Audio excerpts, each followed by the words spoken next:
Dalam beberapa hari terakhir, Ketua Badan Eksekutif Mahasiswa Universitas Gadjah Mada Yogyakarta, yaitu Tio Ardianto, menjadi perbincangan publik dan sering menghadiri beberapa acara seperti podcast. Setelah videonya viral, usai mengatakan makan bergizi gratis, disebut dengan maling berkedok gizi. Terbaru dalam podcastnya di channel Abraham Samad Speak Up, Tio Ardianto mengatakan dirinya dan beberapa rekannya, termasuk orang tuanya, mendapatkan teror. Kenapa dirinya mendapatkan teror? Dan siapa yang melakukan teror? Kita coba simak potongan video dari channel Abraham Samad Speak Up. Yang sampai katanya ada teror, tentu, apakah orang-orang yang melakukan teror itu siapa sih sebenarnya? Gitu? Saya ingin jelaskan ke publik bahwa teror itu terjadi. Saya sejak tanggal 9 itu mulai menerima teror yang tidak biasa. Sebelumnya ketika isu undang-undang TNI, isu Agustus, saya juga menerima teror. Tetapi nggak ada yang sampai ancaman penculikan, Bang. Baru kali ini saya terima teror dengan bentuk ancaman penculikan dengan nomor tidak dikenal yang itu nomor asing, Bang. Kalau saya dituduh anti asing karena mengkritisi pemerintah, loh kok yang nyerang saya ketika mau diancam culik malah nomor asing? Berarti yang anti asing adalah saya atau orang yang nyuruh karena tersinggung ini. Iya. Nah, tidak berhenti di situ, Bang. Baru beberapa hari lalu juga tanggal 14 Februari, orang tua kami itu juga mendapatkan teror. Terornya mengatakan bahwa anaknya ini problematik, bermasalah dan seterusnya. Tidak hanya berhenti di orang tua, bahkan lebih dari 40 pengurus BEM UGM itu menerima teror. Semua 40 pengurus ini semua lebih dapat? 40. Lebih 40? Pengurus BEM itu ada lebih dari 600 orang, Bang. Kalau ditambah relawan, kegiatan macam-macam itu bisa sampai 1000. Oke. Tapi yang dapat teror, saya nggak tahu itu database-nya bocor dari mana sehingga acak 40 itu, lebih dari 40 itu dapat teror juga, Bang. Pelakunya nomor yang sama atau? Ada berbeda-beda, Bang. Berbeda? Ada beda-beda. Nah, ini bagi saya tanda yang tidak boleh kita normalisasi. Ketika orang yang peduli pada bangsanya dianggap ancaman, berarti itulah ancaman itu sendiri, Bang. Orang yang peduli pada bangsanya itu tidak pernah boleh dianggap sebagai ancaman. Jadi sejak tanggal 9 sudah ada teror itu ya? Teror itu sudah ada. Bagi saya begini, Bang. Yang namanya kritik itu adalah hak rakyat untuk menegur buruh outsourcing yang dia pilih selama 5 tahunan. Penguasa-penguasa hari ini kan sebenarnya adalah buruh outsourcing, Bang. Mereka yang kita pilih 5 tahunan lewat mekanisme partai. Kan? Referendumnya kan di situ. Nah, disitulah sebenarnya meletakkan rakyat itu harusnya sebagai bos. Sehingga yang namanya bos, ya, negur buruh itu ya boleh dengan cara apapun. Tapi kok bos yang negur buruh, malah buruhnya itu, kita nggak nyebut bahwa yang melakukan teror itu adalah buruh ya, Bang. Tapi yang kemudian dialami oleh bosnya adalah teror. Itu bagi saya tanda yang bahaya. Dan saya ingin sampaikan bahwa kita sudah melakukan komunikasi intens dengan LPSK, dengan kampus, untuk menindak ini secara serius.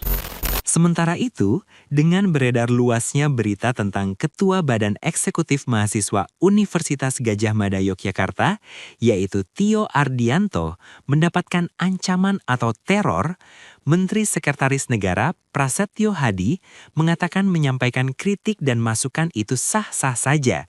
Namun, kritik dan masukan harus disampaikan dengan menjaga etika. Untuk lebih jelasnya, mari kita lihat video berikut. Kalau teror kita nggak tahu lah siapa yang menteror ya.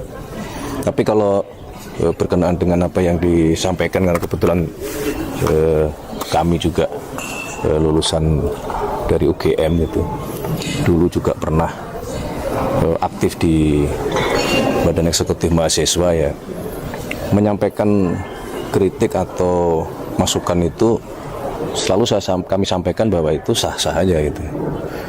Nah, tetapi tentu kita mengimbau kepada semuanya ya untuk menyampaikan segala sesuatu itu dengan penuh tanggung jawab juga, kemudian juga mengedepankan etika, adab, adat-adat ketimuran gitu loh. Jadi menyampaikan pendapatnya nggak ada masalah, tapi caranya itu kan juga itu perlu menjadi pelajaran bagi kita semua. Misalnya hindarilah menggunakan kata-kata yang tidak sopan atau kurang baik. Ini berlaku untuk siapapun ya, tidak hanya untuk adik saya yang dari BEM UGM gitu. Mas, tapi negara menjamin kebebasan berpendapat tapi Loh ya kan itu kan konstitusi kan. Ya menjaminnya kan kebebasan berpendapatnya ya.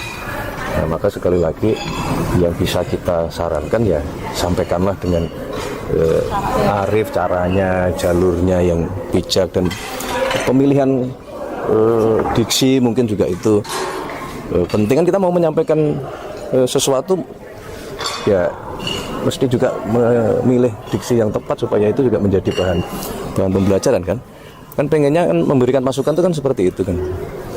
Tapi kan terornya itu yang salah, Mas. Kenapa yang disoroti justru cara menyampaikan kritiknya? Itu kan tadi terornya ya sesuatu yang berbeda gitu kan.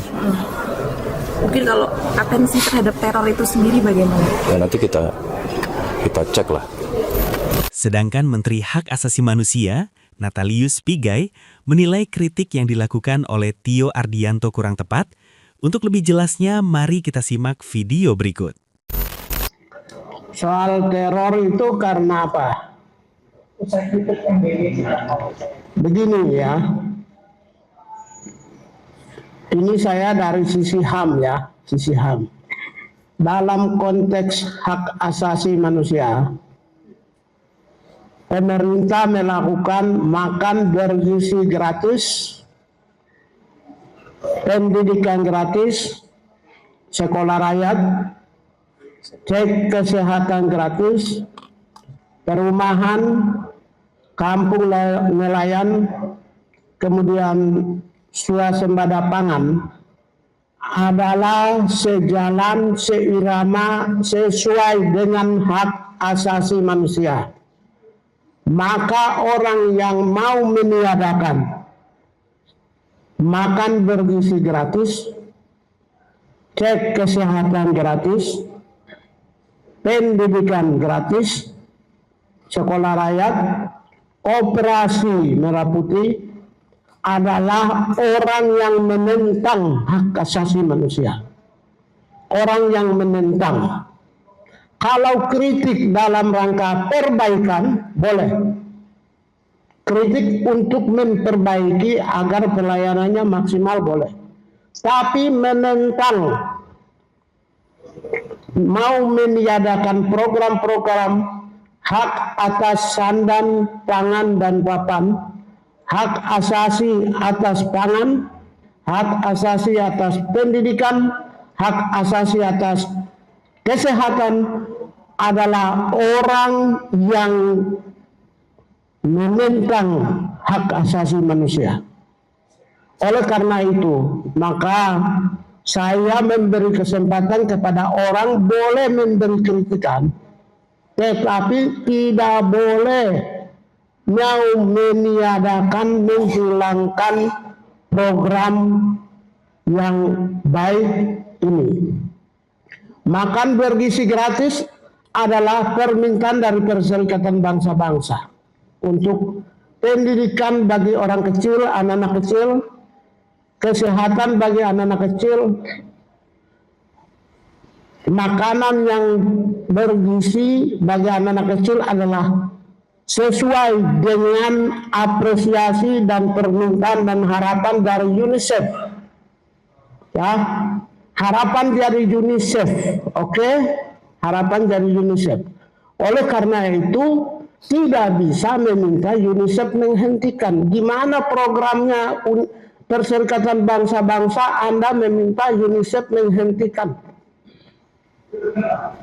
Tidak mungkin, karena itu keinginan Perserikatan Bangsa-Bangsa sejalan dengan Perserikatan Bangsa-Bangsa. Oleh karena itulah, apalagi makan bergizi gratis dikaitkan dengan pemilu 2029, supaya orang yang terima makan, supaya pilih presiden A. Orang yang cek kesehatan gratis supaya untuk kepentingan pemilu. Orang yang operasi merah putih untuk orang kecil dikaitkan dengan pemilu. Semua, maaf ya, ketika program-program yang baik ini diarahkan dengan pemilu, maka menurut saya itu menentang orang kecil. itu orang jahat, orang yang tidak punya nurani, orang yang tidak punya hati bagi orang kecil yang di depan mata orang miskin, orang yang menderita, orang yang lapar, orang yang kesehatannya susah diperiksa. Jahat menurut saya, tidak beretika. Gimana menurut kalian? Apakah kritik Tio Ardianto tentang makan bergizi gratis sudah tepat? Atau memang kritikannya memang tidak tepat dan kurang beretika? Silakan sampaikan pendapat Anda di kolom komentar.